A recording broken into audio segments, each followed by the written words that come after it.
She's the inspiration behind starting the business. She was in an accident in 2015 and I almost lost her. And I healed her and brought her back to life and has inspired this amazing thing. When I felt the loss of almost losing her, I knew like, okay, other people love their pets. They feel the same way. I need to do something that they can create, or that I can create and they can have forever of their pets. Welcome to the Wear, Wag, Repeat podcast. I'm Tori Mystic. As a dog mom lifestyle expert, blogger, and business owner, I love talking to other women in the pet industry and sharing their advice with you every week. Sit, stay, and listen to the latest episode.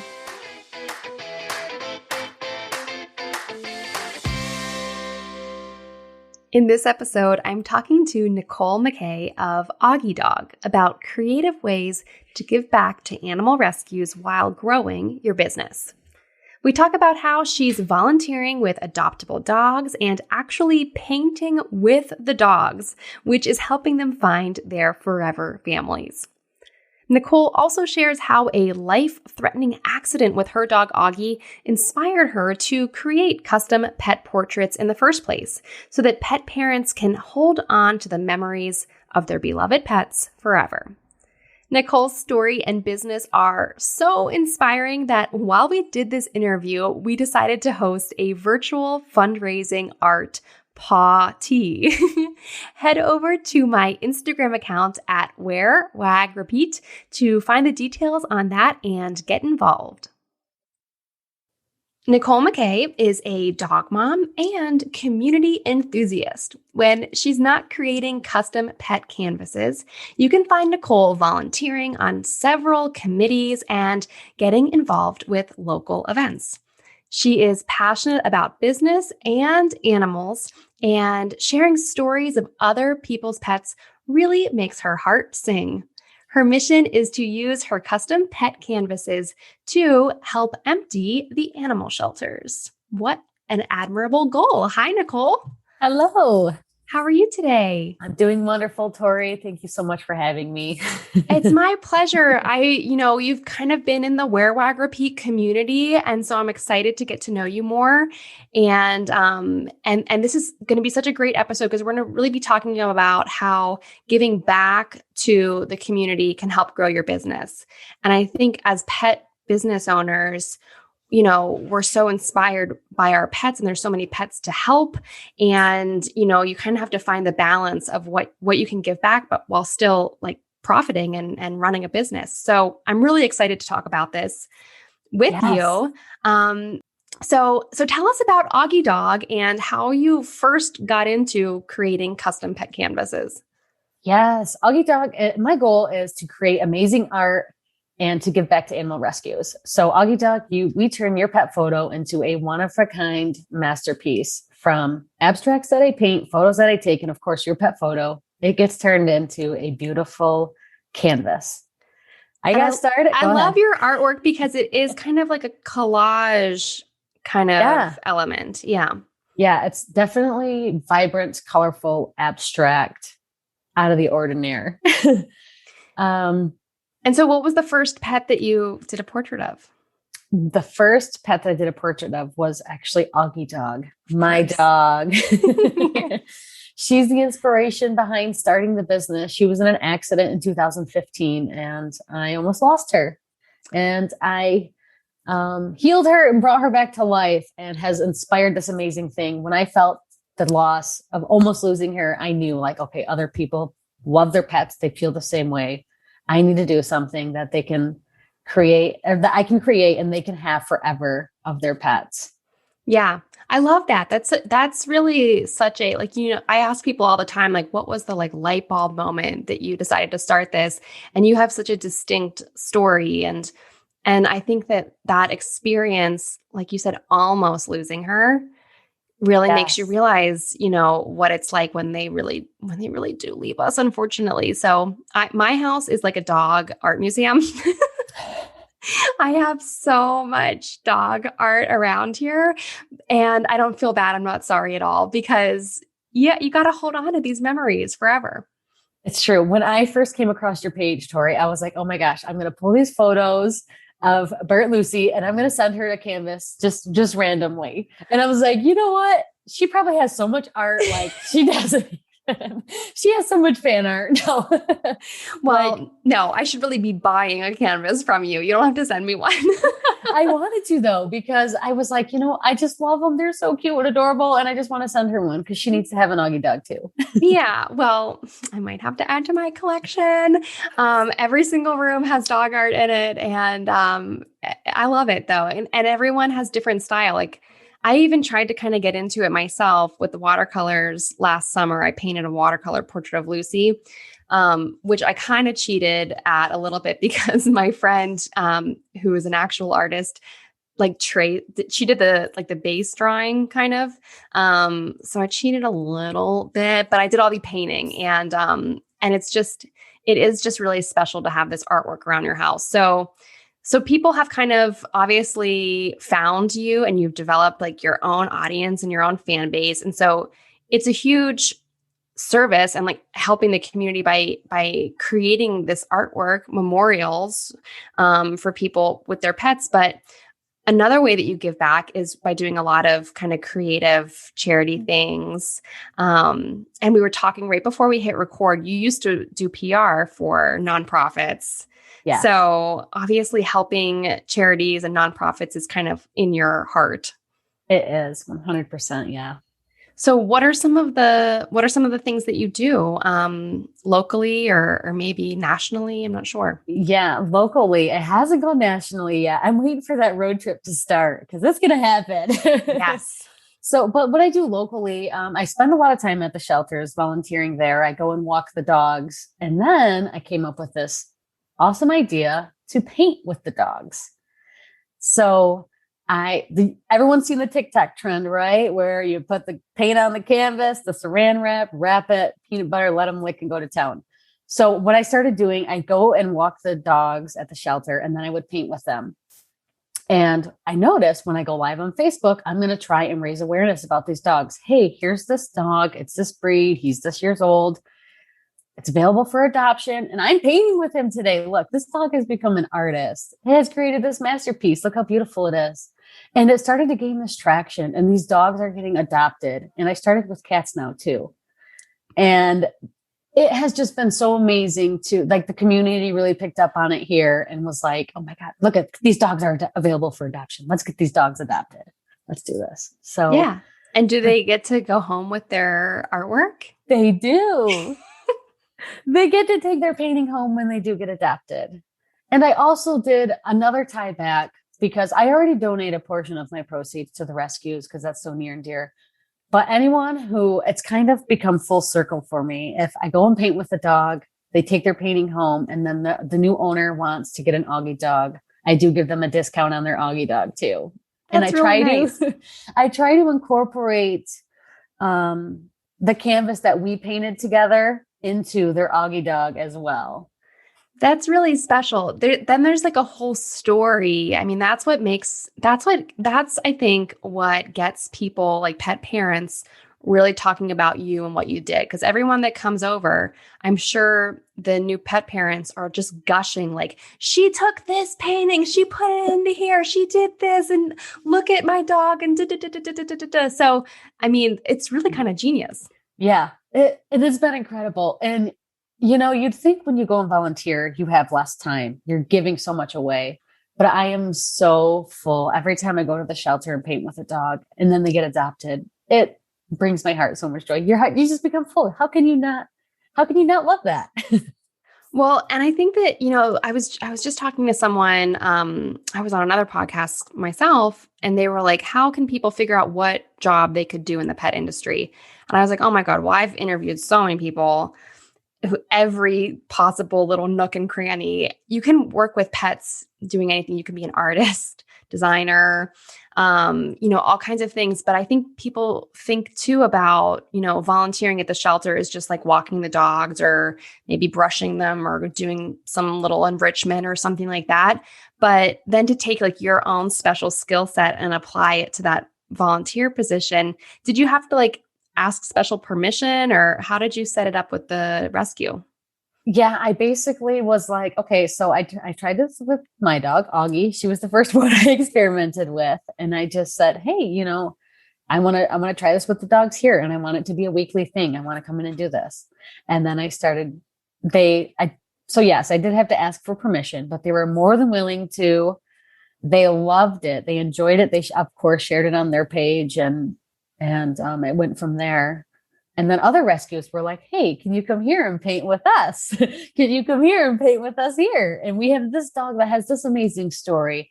That's another thing too with the rescues. The pets there have such amazing stories of the lives they've had. And another tie back into it that it's just amazing to share those stories and to let people know and just love the babies.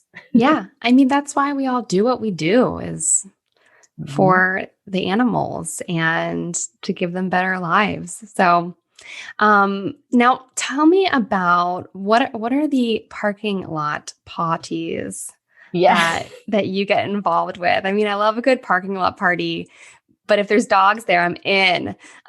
So tell me a little bit about this. Yeah. So the parking lot party basically is like a cookout. You have food, it's a fundraiser, you bring in awareness to the rescue, and of course, turned into an adoption event. Hey, these are the dogs that are available. Sometimes I set up and I do paint with the dogs there. People can bring their dogs in to paint with me with the donation to go to the rescues.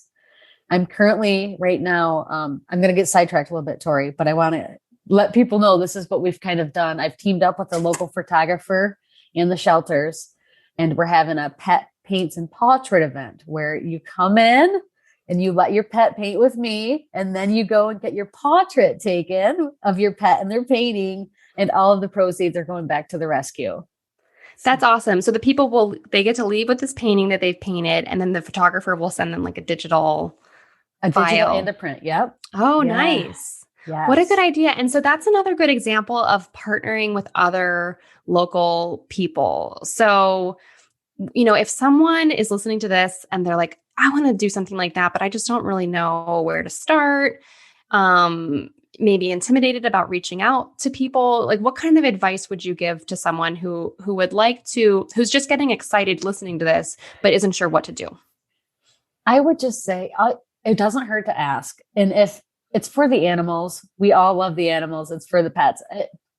It's hard for people to say no to that. And who doesn't want to get involved with that? We all love our pets. We all love the animals. Just ask. That would be my advice. Just start asking. People are going to love it. Yeah. And I think that if you're asking for anything in life, whether it's, wanting to do something like this or anything, if you lead with what it's going to do for them and how it's going to help someone or something, or like some kind of mission, it's a lot easier to get what you want if you lead with how it's going to help others. So that's just like a lesson that you can apply to everything. But especially with this, partnering with local businesses, even, these dog paintings with like the bag and the licking and all that, anyone could do that. Like a dog walker, you could partner with some kind of local event or local business. Like this is my pet peeve when you go to events and they're like, I could ask all the time, would you like to come table at our event? And I'm like, these tables are so boring. It's just like papers. Maybe you hand out some treats. It's so boring. But what if you could do a painting at your table? That would be awesome. Yes. And I tell that too. And on my lives, when I'm at the rescues and stuff, I'm like, anybody can do this, guys, not just me. You can do it. Yeah. So if you don't mind sharing, like, what are the supplies that you need to do this? You just need canvas, paint, a Ziploc bag, or saran wrap. I choose saran wrap because I can get it on there. It seals better. And then I tape off the back. And peanut butter. And if they don't like peanut butter, wet food or yogurt or anything. Yeah. Well, that sounds easy enough. Now, I actually, believe it or not, I have not done these lick paintings, but it's very tempting. I have all the paint right behind me. I could do it this afternoon, so we'll see. Do it. Maybe I will do it. And then when this episode comes out, I can post our artwork. Yes. I would love to see it. We could have like some kind of virtual art show or something. Yeah, a virtual art party. Yes. Why don't we have a virtual art party when this comes out? And so if you're listening to this right now, come over to Instagram where Nicole and I are going to post the details of this thing we're only making up right now. And everyone can do some lick, can we call them lick paintings? Yeah. Okay. Yeah. Yep. So we'll do a little lick painting virtual art party and it'll be a fundraiser. Yes. Yes. Let's do it. Okay. So I'm already like so sidetracked, but tell us some more ideas because you have so many creative ideas about how to volunteer and give back. You also do, kind of raffles and other adoption events and other things. What are some other things that you want to kind of share with people? Sure. I just, based on the industry, or not, I shouldn't say industry, your product, if it's a pet product, if it's toys, maybe you could donate a percentage of your toys or donate your toys to the puppies at the shelter. If it's bandanas, have a bandana sale and $1 of each bandana is going to go here, or collars or leashes. You can really incorporate any product that it is for the pets. Or maybe you just feel like you just want to go and give all the dogs new collars or new bandanas at the shelter. Just go and do that and give a donation. We did a toy drive here in Pittsburgh. We have a group of like the Pittsburgh dog moms of Instagram kind of thing. And we, a couple years ago, pre-pandemic and everything, we did a big holiday event and photos with Santa and had a toy and supplies drive. I think it was mostly toys. And then on like Christmas Eve, we went to the local shelter and just went through and like tossed over into each bay of new toy and just like watched them play with. It was the sweetest, most wonderful thing. It was so great. Mm-hmm. Yes. I love that. Yeah. And I think like you said, with the collars and the bandanas and stuff, that's maybe something that they might not wear in the shelter, but you could say, for every dog who's adopted, they get a new bandana or something like that. Yeah. Absolutely. Yeah, really great ideas. So, okay. So tell us, I always want to ask everyone about their dogs because, you light up talking about charity, but everyone lights up when they talk about their dogs. So tell us more about Augie and how she came into your life. Yeah. So I actually rescued her at 8 weeks old. She's my little mixed puppy. Her mom was Lab and Pit Bull and her dad was Shar-Pei, and she's 9 years young. She's starting to get her frosty face. Hey, ain't nothing wrong with a 9-year-old dog. Bert and Lucy are 9 too. I know. Yes. And she'll be 10 in July. So she's my best friend. She's my black dog, my AugiDog. Her real name is August. Oh. Her full name is August. And how did you pick the name August? Because, the word August means loyal, forthright, honest, a good friend. And they say that a dog is your best friend. Yes. So I named her August. I never knew that meaning. It's so interesting. Yeah. Yeah. Even though she was born in July. I know. Some people call her September. I'm going to just call her June. Yeah, June. Just be 1 month off all the time. Yes, I did actually adopt her in August though, but it had nothing to do with the month that she was born in or the month that I got her in. So, and is she your your first dog of your own? Yes, she was my first dog of my own. She's been by my side. And actually, I can't forget, Tori, I just adopted a couple months ago another little dog. He came into my life. His name Wait, I don't know if I knew this. You've probably seen him on camera. I've probably seen, but I'm just following so many dogs. So tell us about Wilson. I didn't know that I didn't really it didn't sink in that you had another dog now. Yes. Wilson is the mascot of AugiDog. He is a 1.5-year-old Maltipoo. He's about 6 pounds and curly and full of love, and just another great dog and a great addition. Has been wonderful for Augie too. Yeah. And so they're two very differently sized dogs. So how do they get along? They get along great. August is so good with little dogs. I mean, she's good with humans, kids, and everything, but she's so wonderful to him, and he just loves having a little buddy to hang with. And he has helped her more than I would ever know. Having that second dog has just eased her so much in situations when we're walking, when we're in crowds, when we're here in the studio. This is a mixed building. There's lots of outside noise going on.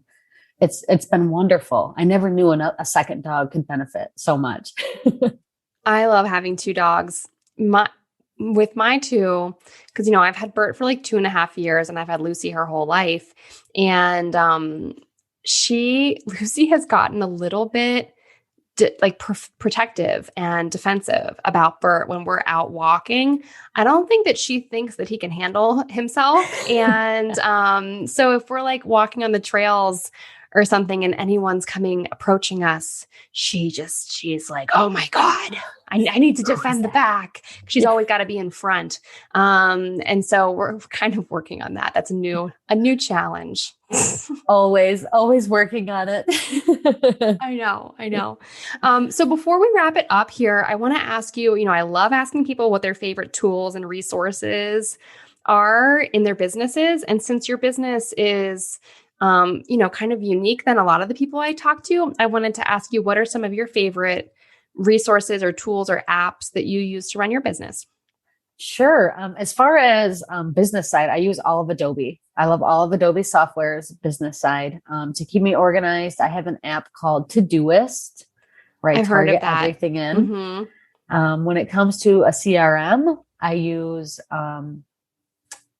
HubSpot. I almost blanked out there. I couldn't remember it. But I love Pinterest.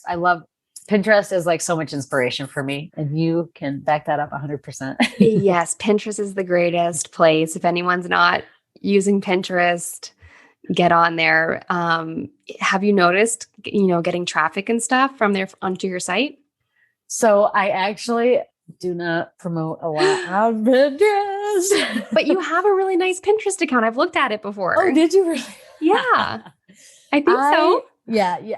I do not use it as much. I need to get into it more actively. I know it's on the top of my list, but I don't use it. I use it for inspiration and not so much as traction for my site.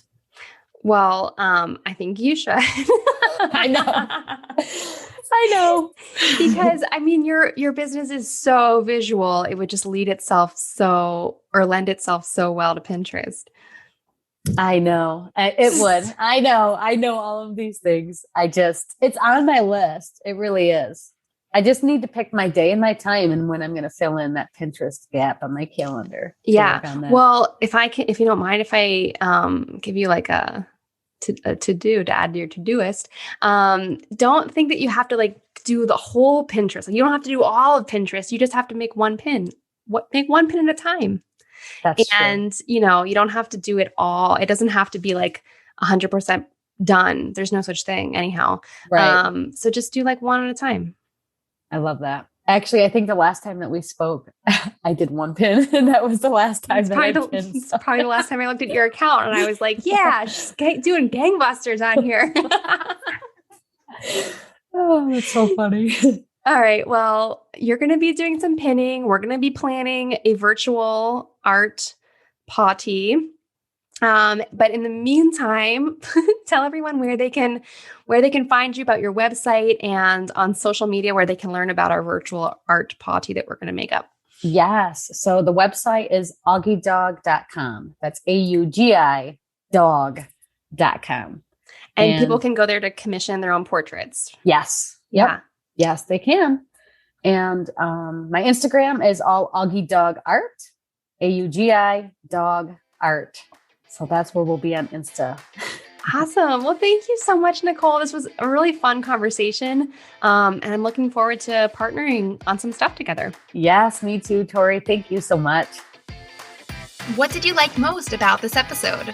Find me on Instagram @TeamMystic and let me know what intrigued you or what questions you have about starting or growing your own dog-inspired business. You can also screenshot this episode and tag me in your stories. I love to see who is listening out there. Some of the best conversations happen after the episode, right? So track me down over on Instagram or join the Wear, Wag, Repeat Labs Facebook group to connect with other dog-obsessed entrepreneurs. And as always, you can find all the links and resources discussed in this episode at wearwagrepeat.com/podcast. See you back here next week.